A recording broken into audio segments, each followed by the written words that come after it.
Autrefois, une race de chasseurs exceptionnels, les Baya, chassaient le python d'une façon tout aussi extraordinaire, en employant un appât humain. Il arrive que les hommes de Mbao aient eux aussi recours à cette technique. Naina, le chef pisteur, va introduire une jambe dans le terrier et la fera avaler volontairement par le python.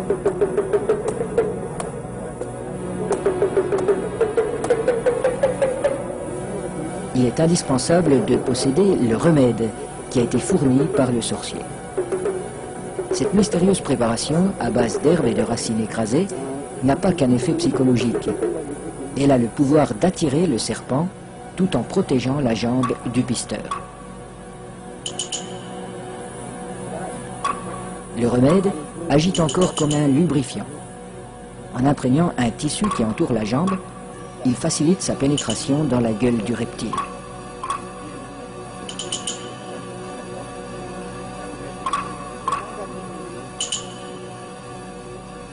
La jambe appât restera en principe intacte, car le python avale simplement cette proie qui vient à lui. À peine sera-t-elle attaquée superficiellement par les sucs digestifs.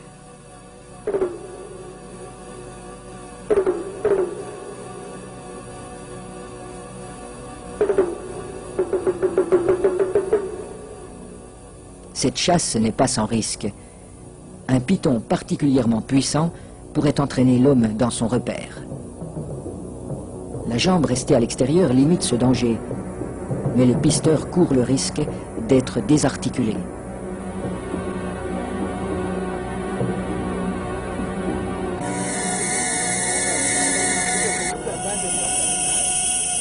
Pour rendre l'attente moins pénible, mais aussi faciliter le glissement des corps de l'homme et de l'animal, on place des feuilles fraîches sous le pisteur.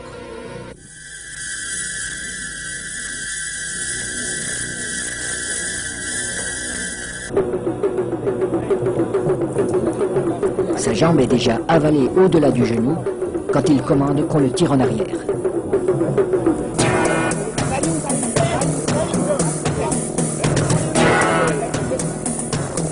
Refusant de laisser échapper sa proie, le python apparaît.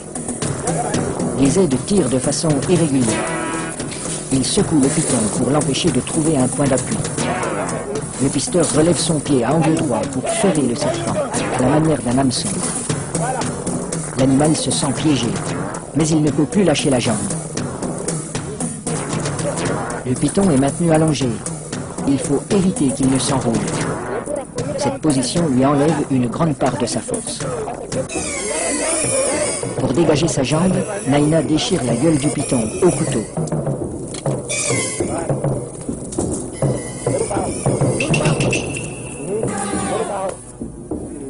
Puis, il lui tranche la tête. Les autres pisteurs relâchent progressivement le serpent. Dans un premier temps, le corps décapité reste inerte. Puis apparaissent des ondulations nerveuses de plus en plus puissantes.